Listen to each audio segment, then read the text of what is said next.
L'Organisation mondiale de la santé a-t-elle apporté une réponse trop timide et trop tardive à la crise du coronavirus?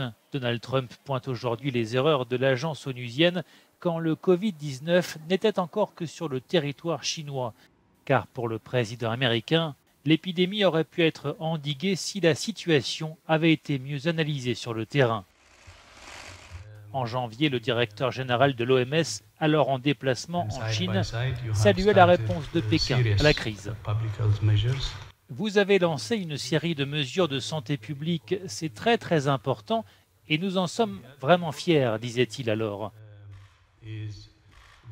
L'autre élément important, c'est l'engagement politique, votre leadership et celui de votre gouvernement. Ce leadership contribuera à stopper le virus. Des paroles trop complaisantes aux yeux de Donald Trump qui dénonce un manque de transparence. Pour le président américain, le monde a reçu plein de fausses informations sur la transmission et la mortalité du Covid-19.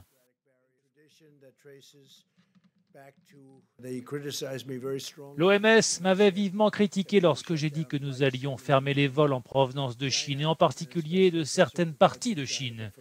Et en Chine en général, nous avons été très critiqués. L'OMS s'est trompée à bien des égards. Elle a minimisé la menace.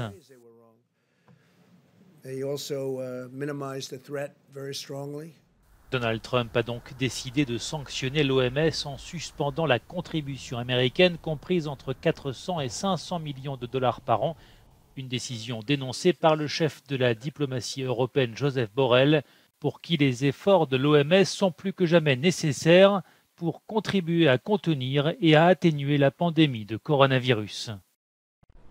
Ce sont les États-Unis désormais qui comptent le plus de victimes au monde du Covid-19, déjà plus de 25 000 morts. La région de New York est la plus frappée par l'épidémie.